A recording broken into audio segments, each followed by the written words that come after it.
Bem-vindo, bem-vinda a mais uma live do Sempre Mais. Nosso compromisso de toda terça-feira às 19h30. Bem-vindos! Se você caiu aqui de paraquedas e não me conhece, eu sou a Paty Carbone, eu sou personal trainer, sou formada em Educação Física pela Universidade Estadual de Campinas, pela Unicamp.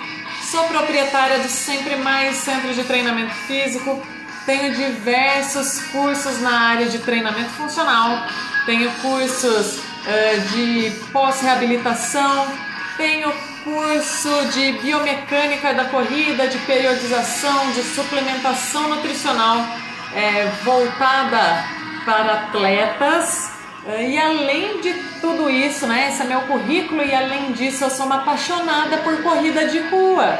Eu corro de forma amadora há mais de 10 anos, trabalho com assessoria de corrida desde 2013 e já ajudei muita gente a começar na corrida de forma direta, né? Acho que mais de 200 pessoas de forma direta. E de forma indireta, eu nem sei quantas pessoas eu já pude ajudar através do nosso canal aqui no Instagram, no Facebook e no YouTube. E por que eu tô contando tudo isso para vocês assim antes de começar a live? É porque essa semana me perguntaram aqui no Instagram se eu já fui atleta de alto rendimento ou se eu só mais uma formada falando sobre corrida. E meu objetivo aqui é sempre trazer para vocês informação de qualidade, com embasamento científico. Eu me preparei para isso, eu continuo me preparando para isso. Estudo para mim é algo que nunca acaba. Eu continuo estudando, eu continuo semanalmente indo atrás de artigos novos para trazer sempre informação relevante para todos vocês. E o meu objetivo com a corrida é levar a saúde para as pessoas, levar a saúde para o máximo de pessoas possíveis, porque é isso que a corrida representa para mim, é saúde. Tá tudo bem se você quer ser um atleta de alto rendimento, mas a maior parte da nossa população está sentada no sofá, num estado de sedentarismo, sem fazer absolutamente nada, e esse sedentarismo está matando as pessoas. E a corrida ela é uma atividade de fácil acesso, é uma atividade que pode salvar a vida dessas pessoas. E é por isso que eu tô aqui. Eu tô aqui para mostrar o quanto a corrida pode ser relevante na vida dessas pessoas. E por último, sempre procurem a ajuda de um profissional de educação física, né, formado, qualificado para ajudar você. Né? Mesmo que ele seja só mais um formado e qualificado e não seja um ex-atleta. Porque um ex-atleta ele não pode ter uma assessoria e te ajudar a montar os treinos. Primeiro porque isso é exercício ilegal da profissão, é crime. Ele precisa ter uma formação. Porque se ele não tiver essa formação, ele só vai saber reproduzir o que foi feito com ele na época que ele era atleta. E isso pode ser prejudicial, porque é uma pessoa que não trata a corrida como uma ciência, como algo que exige estudo, né? Então, se você está aí na mão de um cara que é só um ex-atleta, ele pode colocar a sua saúde em risco, porque ele não vai saber todos os mecanismos que 4, 6 anos de uma faculdade de educação física trazem, fora os demais cursos. Então sempre procurem um profissional de educação física. E dito tudo isso, seja muito bem-vindo novamente à nossa live da terça-feira, galera. O Gelsio já está por aqui, a Elaine, a Cris entrou, Magali, Rodrigo Vargas, Maria, Chaine está aqui também. Gente, todo mundo sejam muito bem-vindos. Hoje a gente vai conversar sobre canelite. Canelite é aquela dor chata no osso da canela que quase todo corredor já sentiu, todo mundo que corre já passou por ela em algum momento. Só que antes de falar da canelite eu tenho um recado importante. A partir da semana que vem eu vou usar algumas lives aqui para a gente ter uma espécie de mentoria ao vivo. Tá bom? Então eu vou disponibilizar o horário da live. Opa, desculpa aí, chutei tudo aqui. Eu vou disponibilizar o horário da live, 1 hora, com alguém que queira que eu avalie como tem sido o treino, como tem sido a corrida, alguém que tem uma dúvida, né? Pode ser uma pessoa que já está treinando, não tem problema se você já está treinando há bastante tempo e está com alguma dúvida se você está fazendo ali do jeito certo. Pode ser alguém que quer começar a correr e tem medo de se machucar, tem medo de não dar conta, ou já tentou outras vezes e não conseguiu. Ou se você acha que você está fazendo alguma coisa de errado na sua corrida, no seu treino. Essa mentoria é para a gente bater um papo ao vivo aqui, tá bom? No nosso momento de live. Como você tem que fazer para participar disso comigo? Me chama em inbox que eu vou te explicar certinho.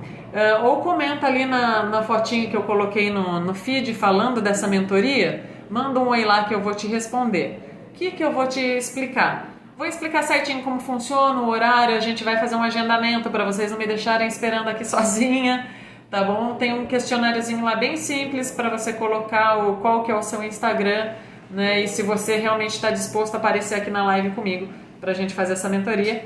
Vai ser bem legal, é uma forma que eu consegui aí para tentar te ajudar de forma mais direta nos treinos também. Tá bom? Me chama em inbox ou comenta na foto que eu postei lá no perfil do Insta. Combinado? E vamos começar a falar de canelite, galera. Para começar, canelite ela tem um nome técnico, um nome científico de síndrome do estresse tibial medial. É uma inflamação do periósteo que é uma membrana, é como se fosse uma tela fininha que recobre todos os nossos ossos. Então o nosso osso ele não é uma estrutura que é feita de uma coisa só, ele tem uma pelinha em volta. Você já viu essa pelinha numa coxinha de frango, por exemplo? Quando você termina de comer a carninha lá do frango, se você raspar o osso você vai perceber que tem uma pelinha em cima. Esse é o periósteo e assim como os frangos nós temos essa telinha cobrindo o nosso osso.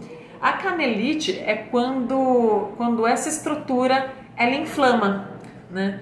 E necessariamente, obrigatoriamente, a dor que você vai sentir é no osso da canela. Para ser mais exata, né? Então a síndrome do estresse tibial medial é o osso da tíbia. Eu vou colocar meu pé em cima da mesa, tá, gente? Vocês não reparem. Então vamos lá. Olha o que a gente faz para gravar vídeo, né? Então aqui, ó, nossa perna, tira a meia, né? Eita. Aqui, ó, minha perna. A gente tem um osso aqui, ó. Se você apalpar, você vai perceber um osso.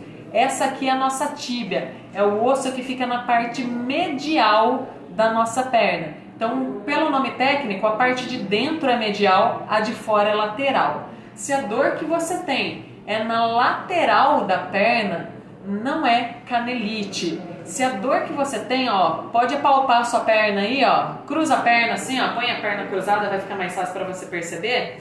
A hora que você apalpa, você vai sentir uma estrutura mais durinha. Esse é seu osso, é a sua tíbia. Se você for colocar a mão mais para o lado externo, você vai perceber que tem um músculo aqui do lado, uma parte um pouquinho mais macia, um pouquinho mais molinha. Isso aqui é um músculo, tá? E se sua dor tá nele, também não é canelite. A canelite, ela é expressa aí, vou pôr a meia que meu pé fica gelado, tá, gente?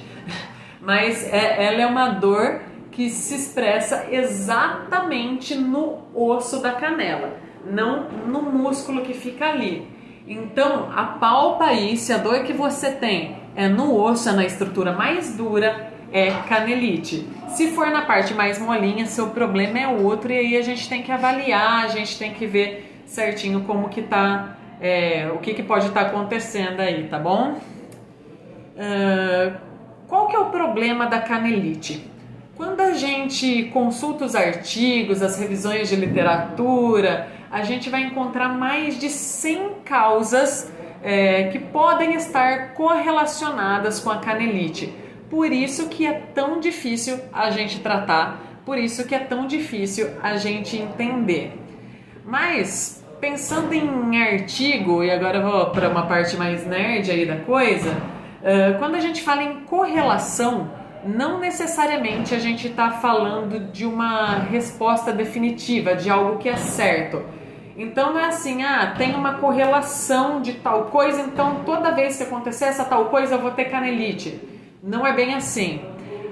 Quando a gente lê um artigo, ele pode ser feito de duas maneiras. Quando a gente lê um artigo científico, que é o estudo de forma transversal, que a maior parte dos estudos usam porque é mais fácil de fazer.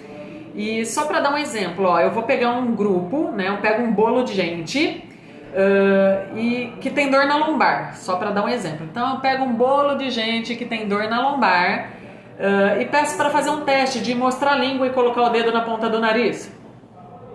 Aí eu vejo que a pessoa que não consegue colocar a ponta do dedo no nariz e mostrar a língua, eu vejo que a maior parte dessas pessoas tem dor na lombar. E aí a resposta do meu estudo é que existe uma correlação de que as pessoas que mostram a língua, que não conseguem, né, mostrar a língua e pôr a mão na ponta do nariz, têm mais dor na lombar do que as que conseguem.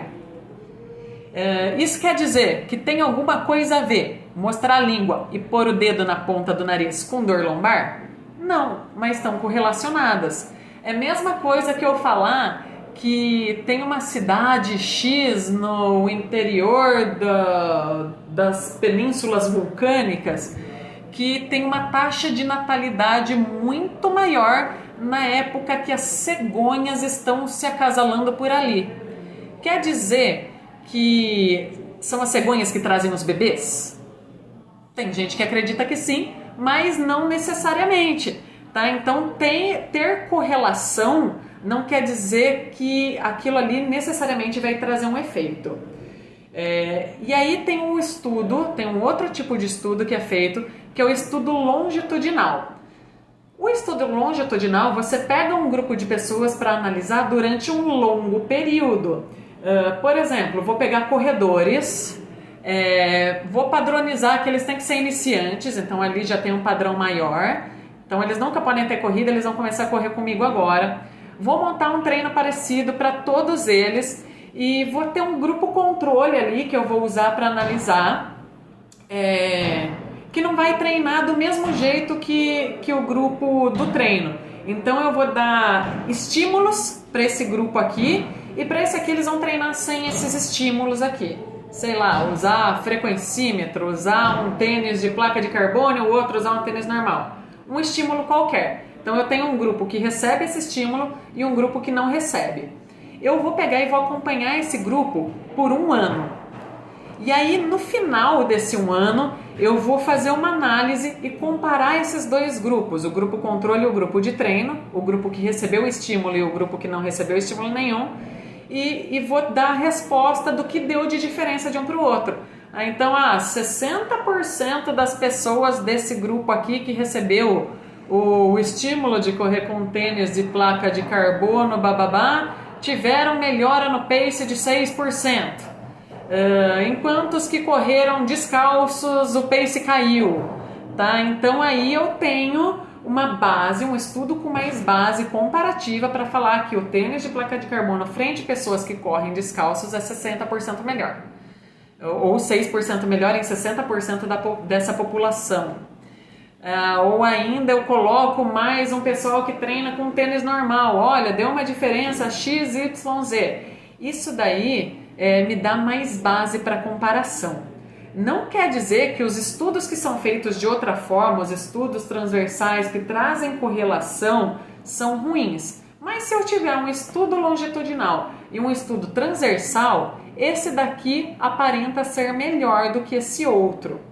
Tá? Então, quando a gente vê mais de 100 estudos, mais de 100 causas para canelite, a gente tem que avaliar certinho esses estudos para a gente saber qual cenário é mais consistente, o que é mais relevante para a gente. Tá? E dessas 100 causas todas, tem 3 que chamam mais atenção e que parecem fazer mais sentido pela forma com que esses estudos foram abordados. Até aí, ok? Deu para entender? Tá sendo muito nerd essa parada aí? Que agora vai ser a hora do vamos ver aí dos 3 melhores causadores.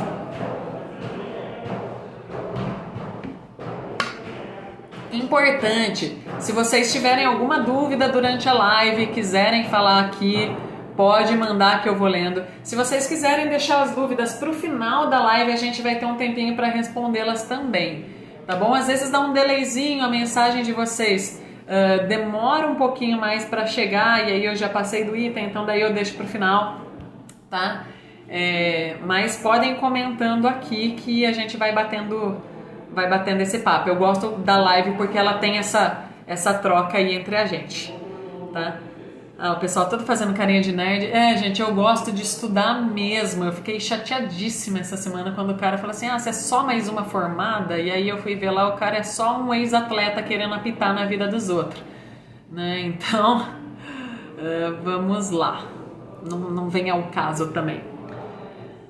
Tudo muito bom. Beleza.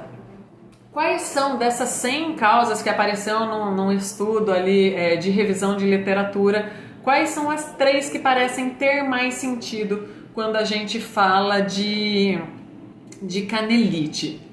A primeira é que o MC mais alto, vamos lá, vou repetir porque eu falei meio embolado, né? O IMC ser mais alto parece ser um complicador para canelite. IMC é o índice de massa corporal. Sabe aquela continha que você faz do seu peso dividido pela altura ao quadrado e ali dá um resultado? Esse é o tipo de cálculo que a gente faz para saber, um cálculo geral que a gente faz para saber se a pessoa está com sobrepeso, obesidade ou alguma coisa assim. Ter esse índice alto quer dizer que você está provavelmente em condição de sobrepeso e obesidade. Vou falar provavelmente porque sobrepeso às vezes sai no IMC, mas a pessoa tem muita massa muscular. Quanto de massa muscular a pessoa tem que ter? Porque senão você vai começar a falar assim, eu sabia que eu era forte, né? Para o IMC dela dar super alto, dar um IMC de sobrepeso sem ela ter um alto percentual de gordura. Quando o cara é fisiculturista, tá bom? Quando você olha, você faz lá a avaliação, o cara tem 10% de gordura corporal, pesa 100 quilos com 1,70 de altura, com 1,60 de altura, né? Então é aquele cara que é troncudo. Se ele fizer o teste peso dividido pela altura ao quadrado, vai dar sobrepeso, mas aí é muita massa muscular. E aí, por ele ter uma estrutura muscular melhor, talvez ele não sofra com a canelite, nesse sentido de IMC mais alto. Agora, se você, assim como eu, é um cidadão normal, não tem, né, não é fisiculturista, né, só o chassi do grilo aí, né, a gente, por mais que deu, meu IMC deu maior, então provavelmente você já está numa situação de sobrepeso. Acontece que na corrida, cada passo que a gente dá, a nossa tíbia, que é aquele osso de dentro da canela ali que eu mostrei para vocês, ela vai absorver o choque e vai sofrer um remodelamento. Se você bater, né, no seu corpo, você vai perceber que o músculo ele dá uma balançadinha. Essa balançadinha, ou esse movimento quando a gente faz, não sei se dá para ver aqui, que, né, você mexe aí, você vê o músculo fazendo a contração, tudo isso vai causar um remodelamento no seu osso. Que quer dizer o quê? Que ele vai perder durante o exercício um pouquinho de massa óssea. E aí, a hora que você estiver se recuperando, a hora que você estiver descansando, ele vai recuperar essa massa óssea, ele vai inclusive produzir um pouquinho a mais do que você gastou, e isso está certo, é o processo natural, é o processo normal do corpo humano, tá bom? Por isso que quando a gente fala que a pessoa está entrando numa situação de osteoporose, se for um grau baixo, ela tem que fazer algumas atividades que deem impacto, porque você vai ter uma perda de massa óssea e ali no seu repouso você vai conseguir recuperar essa massa óssea, vai ganhar um pouquinho a mais e vai ser legal. Mas na corrida, quando a gente está fazendo isso com estresse, sobrecarga maior, é como se a tíbia ela não conseguisse se recuperar a tempo. É como se o osso ele fosse sofrendo essas microlesões, tá? Ele fosse perdendo essa massa óssea e ali no seu descanso ele não tem tempo, ele não consegue se adaptar para recuperar tudo completamente. E aí ele vai passando por esse processo e vai inflamando, né? Isso vai acontecer quando o seu peso está muito acima do que a sua estrutura física aguenta. Então você vai ter um estresse maior. Isso quer dizer que uma pessoa que é obesa ou tem sobrepeso não pode correr? Não, tá bom? Uma pessoa que é obesa ou que tem sobrepeso, ela pode correr independente disso, mas tem que aumentar a carga, tem que aumentar a intensidade, o volume do treino de forma gradativa, né? Para a tíbia ir acostumando, para a sua estrutura ela ir se adaptando, porque a hora que ela se adaptar, ela vai conseguir fazer essa recuperação do osso de forma mais eficiente, tá bom? Aliás, se você começou a correr agora, ou se você está mudando a sua planilha de corrida, né? Se você teve uma alteração lá na sua planilha, em que você aumentou muito o volume ou muita intensidade do seu treino, volume, a distância, intensidade, pace, tá bom? Então, se você aumentou muito a distância que você está correndo, ou se você baixou muito o pace, você pode estar começando a sentir a dorzinha na canela, tá? Porque isso de fazer as coisas de forma gradativa serve também para quem já está em treinamento. Às vezes você tem uma organização ruim do seu treino, foi feita uma periodização ali que já ia... que já exigia de você esse aumento e foi muito para o que a sua estrutura tá conseguindo fazer, a sua estrutura física, a sua estrutura óssea e muscular está fazendo. Às vezes você está começando a correr, você tem um condicionamento cardio legal, seu pulmão dá conta e aí você quer ir mais e aí a sua estrutura física não estava preparada para isso. Por isso que a gente tem que fazer de forma gradativa. Sabe aquela balança de capacidade e demanda que eu sempre falo, né? Que o que seu corpo, né? A capacidade que seu corpo tem que atender a demanda que seu treino, que seu esporte está pedindo? É isso. Se o esporte está pedindo mais do que seu corpo tem para oferecer, ao longo prazo ele vai acabar sofrendo algum tipo de lesão. Deixa eu ver um pouquinho as perguntas aqui.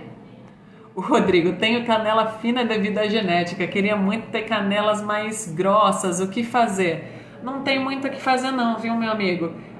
Treinar panturrilha, mas a panturrilha ela é um músculo bem ruim para quem... É um músculo bem ruim para quem tem uma genética de uma panturrilha pequena, tá bom? Ele é um músculo difícil de ter hipertrofia. Dá para ter, tem como, né? Mas é um treino bem específico de hipertrofia, colocar carga, o tipo de fibra muscular da panturrilha é diferente do quadríceps, por exemplo, então ele exige mais repetição, né? Então pensando em estética, quero ter panturrilhas mais grossas, até dá, mas tem que ter um bom suador aí para conseguir. O Cláudio também está perguntando se dá para fazer 5 km sem se hidratar. Cláudio, você me pergunta no fim da live de novo? Né? Eu sei que o Rafa da Correr e Viver já respondeu de uma forma aqui, mas dá pra gente falar um pouquinho mais detalhado disso daí no final, tá bom? Porque daí a gente não foge muito do assunto aqui agora. Me lembra no final da live que eu respondo, tá bom? Aí tem um outro fator, né, que pode causar canelite também, né? Então vamos lá, um segundo fator que pode causar canelite, e esse é bem nerd, tá bom? É o drop do navicular ser maior do que 10 milímetros ou 1 centímetro. Falei grego, né? Tá bom. Navicular, o nosso pé, ele é formado por vários ossinhos, mas muito mesmo. Igual a nossa mão. Para você ter ideia, a nossa mão, acho que só aqui, se não me engano, são 8, só nesse pedacinho. O nosso pé ele tem muitos ossos pequenininhos. E um deles é chamado navicular. Esse ossinho, ele fica na parte mais alta do arco plantar. Arco plantar, se a gente for imaginar nosso pé aqui, né, os dedos e o calcanhar, Arco plantar é aquele buraquinho que fica aqui entre o pé e o chão. E o navicular é o ossinho que fica aqui nessa parte mais alta. Tem gente que, se olhar, consegue até ver esse ossinho mais saltado. Tem gente que não, depende ali de como é feita sua estrutura. E tem um teste para fazer, que é quando a pessoa ela fica num pé só. Se esse buraquinho aqui, né, desaba, né, se ele cai mais de 1 centímetro, já é um fator complicador para canelite. Gente, é o famoso pé chato, tá bom? Por que isso é um complicador para canelite? Esse rebaixamento do arco plantar, né? Então, se o seu arco plantar ele já é mais baixo, né? Ou se quando você fica num pé só, ele desaba, ele faz parte dos nossos mecanismos de absorção de impacto na corrida. Conforme a gente dá o passo, esse arco ele se movimenta, né? É como se ele fosse uma mola, ele faz esse movimentozinho que ele abaixa e volta, como se fosse uma mola. Se seu pé ele já é caído, se esse arco ele já é baixo aqui, a absorção de impacto, ela vai, ou melhor, o impacto causado vai ser maior. E aí o seu pé não está absorvendo a parte que ele deveria e a tíbia tem que absorver mais. E se a tíbia está tendo que absorver mais, ela pode sofrer mais, ou melhor, ela vai sofrer mais com a canelite, né? Então a gente está dando uma carga maior para ela e nem sempre ela vai conseguir se recuperar. Inclusive tem gente que acha que tem pisada pronada, né? Que é aquela pisada mais para dentro e fica desesperado, gastando horrores para comprar um tênis que corrige a pisada ou uma palmilha, e na verdade o problema é o arco plantar, porque o pé está fraco, né? Para o seu pé ficar nessa posição, a musculatura dele também tem que estar desenvolvida. Do mesmo jeito que todos os nossos ossos têm músculo em volta, o pé também tem. E se essa musculatura ela tá fraca, ele não vai conseguir segurar ali na posição de estabilidade, ele não vai conseguir segurar esse arco plantar, vai desabar e vai ter mais impacto. Como que a gente faz para melhorar a força do pé? Né? Como que a gente faz para melhorar pé chato? Se é algo genético, é um pouquinho mais difícil, porque é assim desde sempre, nasceu assim, é uma coisa de formação óssea, né? Então é mais difícil a gente falar que vai corrigir 100%, mas dá para melhorar bastante.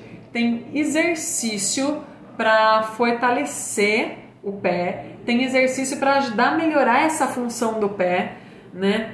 Gente, tá cheio de músculo e se tem músculo também tem que ser fortalecido. Que tipo de exercício a gente pode fazer? Tem várias formas da gente fortalecer o nosso pé, tá? Eu não sei se você já viu algum vídeo meu treinando, de vez em quando eu posto nos stories, vou ver se essa semana eu posto eu fazendo algum treino de força também. E se você reparar, eu treino descalça, eu não treino de tênis, eu treino descalça. E eu treino assim porque é uma forma que eu tenho do meu pé sentir o chão, e quando o meu pé sente o chão, né, a gente tem vários neurônios, sensores aqui na sola do pé que vão falar para você, olha, não tá maciozinho igual do tênis, tá um negócio áspero, tá um negócio diferente. Quando ele vê que não é aquela estrutura macia, gostosa do tênis, ele já percebe que ele vai precisar ativar mais mecanismo. Então meio que automaticamente ele já fica um pouco mais preparado para fazer força, tá bom? Ele fica um pouco mais ativado. Treinando descalça também, eu consigo fazer um movimento de garra com os dedos do pé. Como assim? Né? Então, ó, tô no chão, deixa eu tentar virar aqui de novo, né, para ver o arco. Esse aqui é meu arco plantar, né? Tô no chão, meu pé tá aqui relaxado.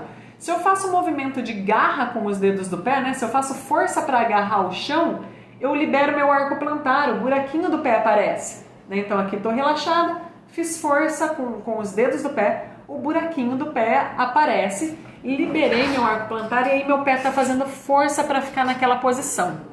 Quando ele faz essa força para ficar na posição, além de fortalecer o pé, ele está deixando o meu tornozelo estável. Então, às vezes, você acha que você está agachando e o seu joelho está entrando para dentro porque você tem glúteo médio fraco. Não, às vezes é só seu arco plantar que está desabado e você não percebeu isso por causa do tênis. Descalço a gente consegue avaliar melhor. né? Então, meu joelho está entrando em algum exercício, em algum movimento, porque eu tenho pé chato, porque eu tenho pisada pronada. Não, na verdade você só não estava ativando a musculatura do seu pé o suficiente. Agora, e aí, né, se você não ativa a musculatura do seu pé o suficiente, ele desaba e o tornozelo faz esse movimento de pronação, mas era só a falta de ativar o arco plantar. Agora, se nem isso você consegue fazer, se você não consegue ficar descalço e fazer a força com os dedos do pé ali, parece ser algo estranho e difícil, seu arco plantar não levanta, talvez o seu pé realmente esteja muito fraco. E passar muito tempo de tênis faz isso com a gente, né? Se a gente fica o dia inteiro de tênis, todos os dias da nossa vida, o pé naquele ambiente confortável ali, ele não é estimulado a ficar mais forte. Se ele não é estimulado, ele também vai perder massa muscular, ele também vai ser um pé, vai ficar fraco por causa disso, como tudo aquilo que a gente não estimula. E aí tem alguns exercícios específicos que dá para você fazer. Um deles é você colocar um lápis, uma caneta no chão e tentar ficar agarrando com os dedos do pé, sabe? Como se fosse fazer uma cobrinha, tentar pegar o lápis com o dedo do pé e erguer, né? É uma das formas que a gente tem para fortalecer o nosso pé. Não consigo agarrar o lápis, olha, tem que conseguir, tá, gente? Se você conseguir, quer dizer que seu pé tá forte, tá ok. Inclusive, se vocês quiserem ir testando e depois me contar que finalidade aí, que fim deu o teste do lápis, é legal também.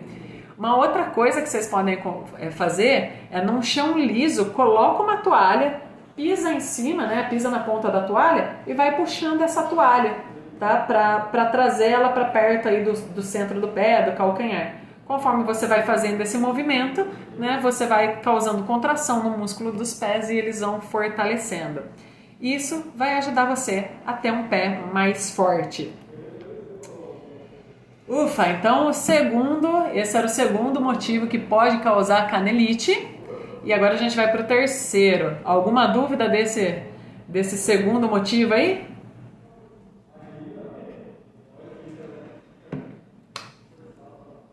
Então bora lá que hoje eu tô ligada no 220, hein? Se tiver muito rápido, gente, pode falar, pode ir colocando aqui no meio, se tiver alguma dúvida, fala, que eu vou voltando, tá?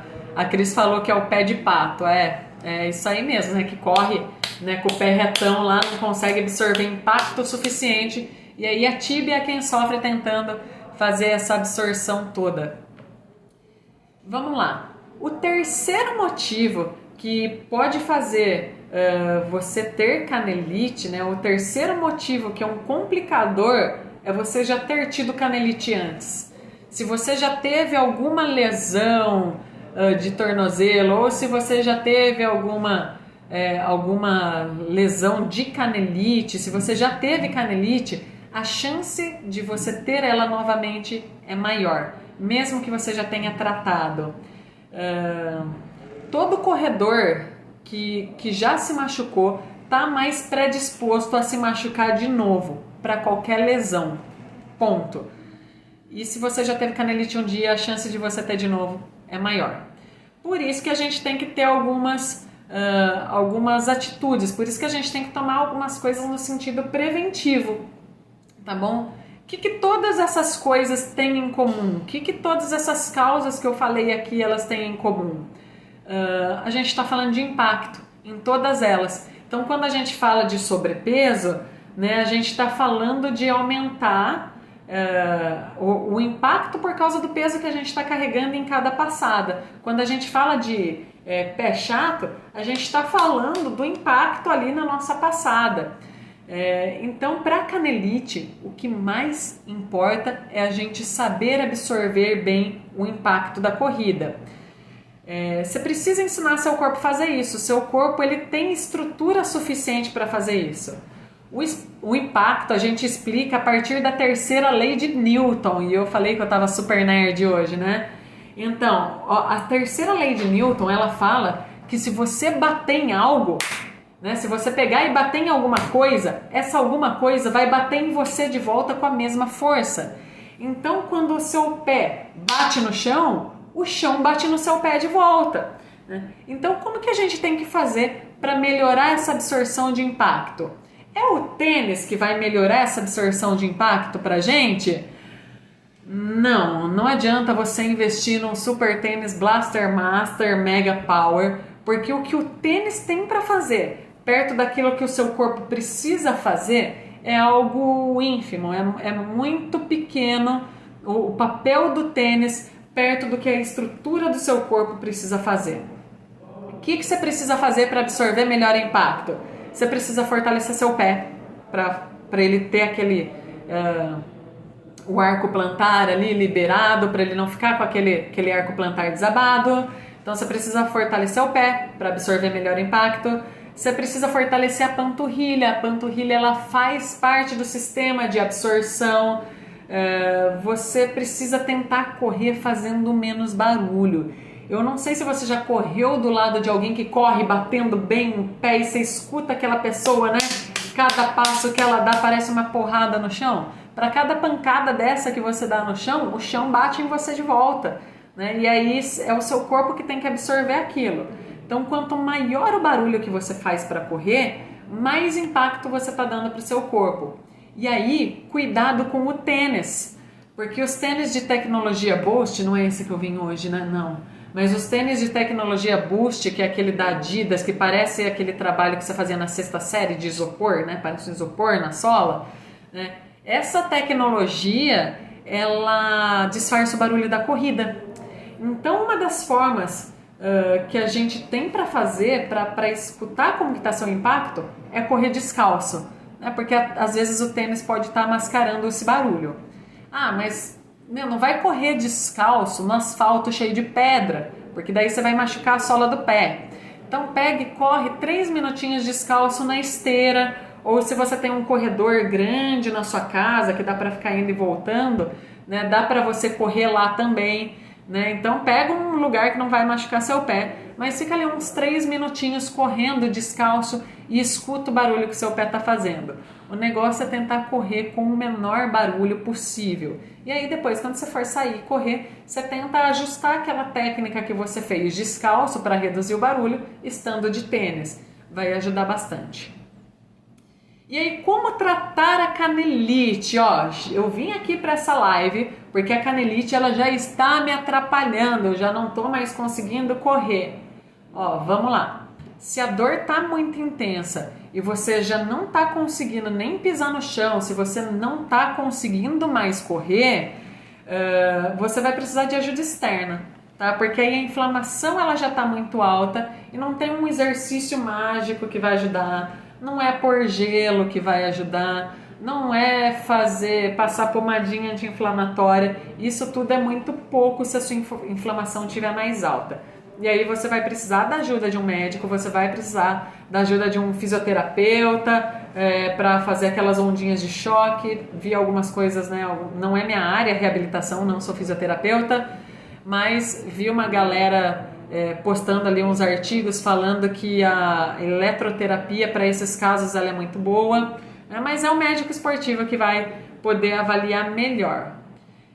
O Rodrigo está falando, né? Gel canela de velho, né? Olha, às vezes até ajuda quando está num princípio, né? Quando a inflamação é baixa. Mas no geral, né? Se já está naquele estágio que você não consegue nem pisar no chão direito, você precisa da ajuda de médico. Às vezes vai precisar entrar com anti-inflamatório. Às vezes vai precisar suspender os treinos por um tempo. Porque se o problema dela, da canelite, é impacto, e você continuar correndo dando aquele impacto, né, ou já está inflamado e você fica dando impacto em cima daquela inflamação, vai aumentar ainda mais a inflamação e aí você pode ter uma fratura por estresse. Então, né, vamos devagar. Às vezes a gente precisa dar aí 3 passos para trás para poder voltar a andar para frente em seguida. Se você está conseguindo correr, mas a dor não piora, então eu tô aqui tratando a minha canelite, voltei a correr, tô correndo e a dor não piora, ela se mantém. Faz parte mesmo do processo da canelite, tá, gente? A canelite, ela demora mesmo para sarar. E quando eu falo que ela demora mesmo para sarar, pelo menos pelos relatos de gente que eu já treinei que teve canelite, eu já tive canelite há anos atrás, né? Então é um processo que demora aí de 3 a 6 meses para sarar, tá? É longo. Então, se você está correndo e essa dor não piora, faz parte do processo. Agora, se você foi correr e a dor piorou, né? Não a ponto de você não conseguir mais correr, mas você sentiu que no dia seguinte estava doendo mais, reduz o volume, reduz a intensidade. Tem uma coisa que eu gosto de trabalhar que chama exposição gradativa. Então, se você está voltando de alguma lesão, seja ela qual for, você precisa voltar de forma gradativa nos seus treinos. Você não vai conseguir ter o mesmo desempenho que você tinha antes, né? Você vai precisar começar mais devagar.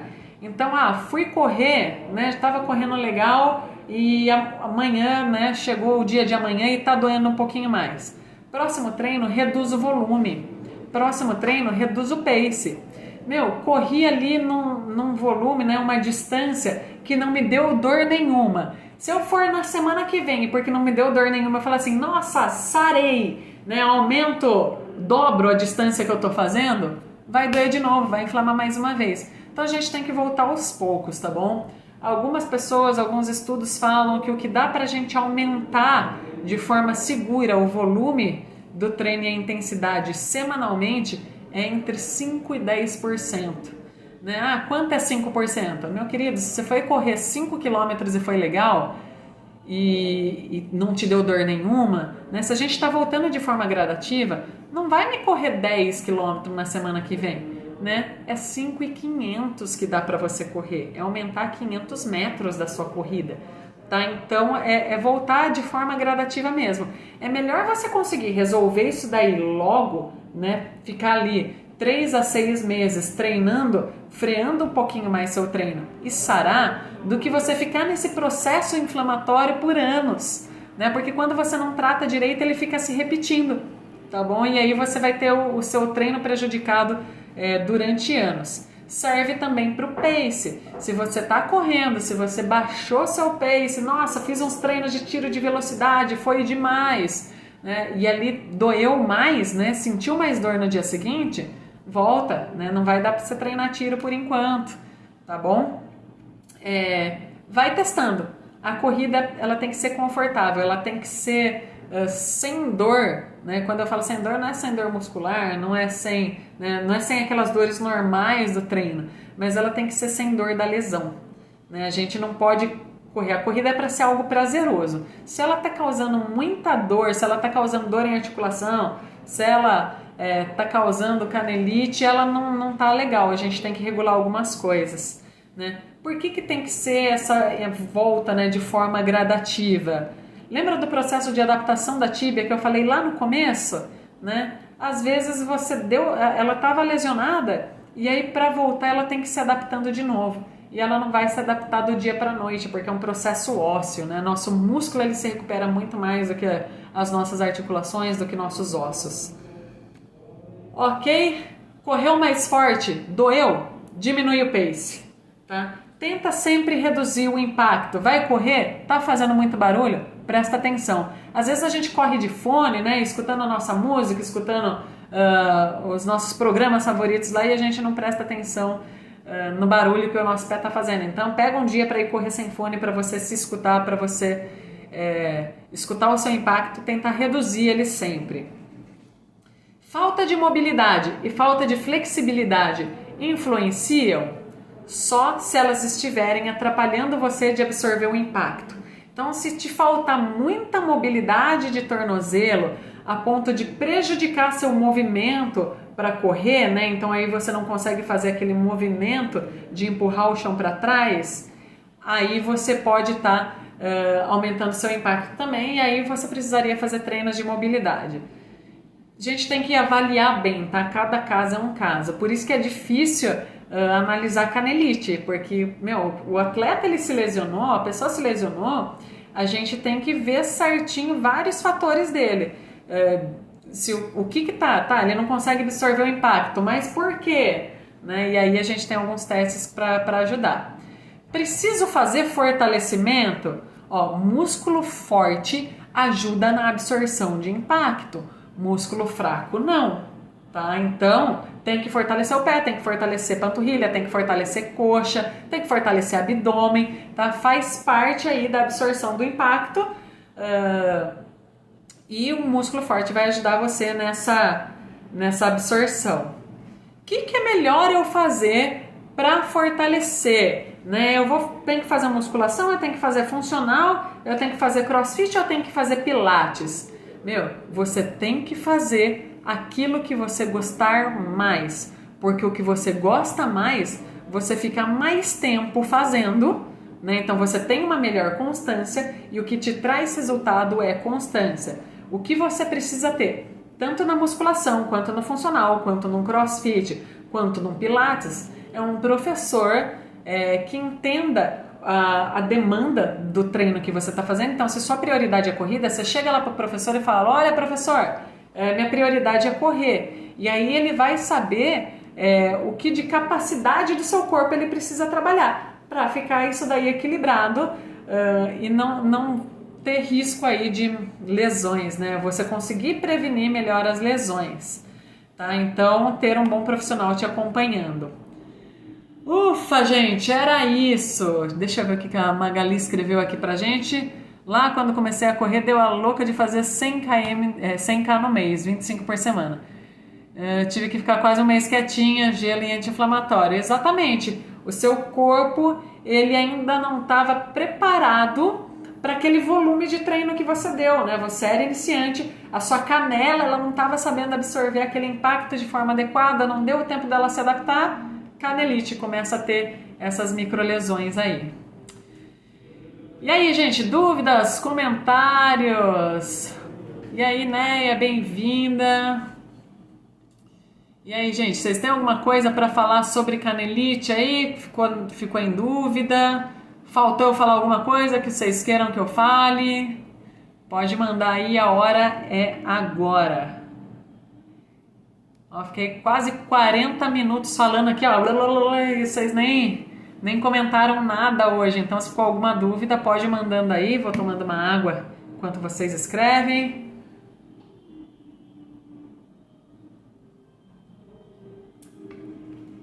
Às vezes eu me empolgo, vou falando um montão, né? E aí não dá nem tempo de vocês perguntarem. Ficou claro, gente, o que a gente precisa fazer para prevenir a canelite aí? Que tem a ver aí com a absorção de impacto, tudo tranquilo? Então, beleza. Agora eu vou responder a pergunta que fizeram lá no meio da live, eu não lembro mais quem perguntou, mas sobre hidratação. Minha pergunta era se para 5 km eu preciso hidratar. Depende, tá bom? 5 km não é um tempo longo de corrida.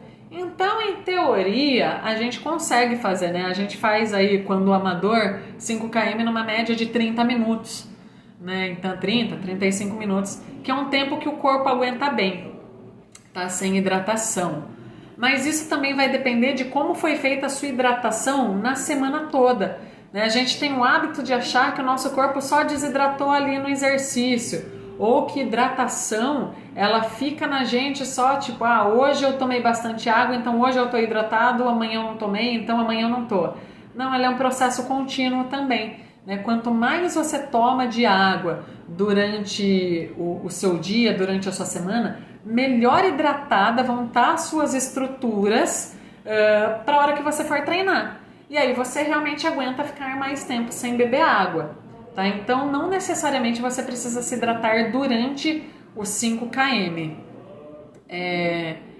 Tem um detalhe importante que eu não sei aí onde vocês moram, mas aqui o tempo está muito seco, né? E tempo muito seco atrapalha para treinar, porque a gente desidrata mais, né? A gente transpira, o suor evapora, né? Então a gente, né, tá muito calor, a gente acaba perdendo mais água.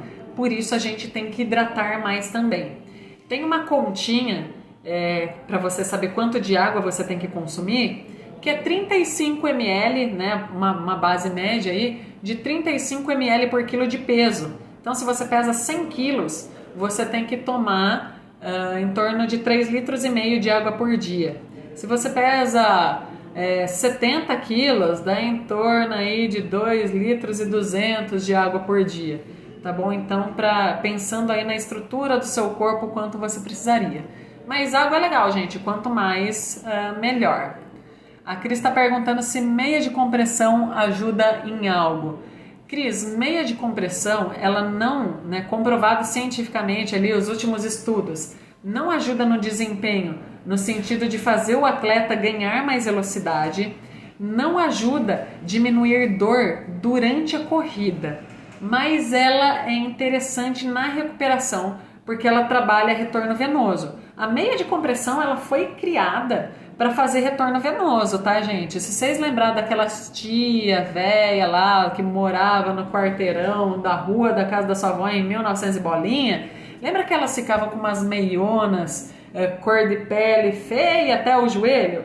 Antigamente as meias de compressão eram feias. Hoje elas não são mais, elas são coloridas, são bonitas, né?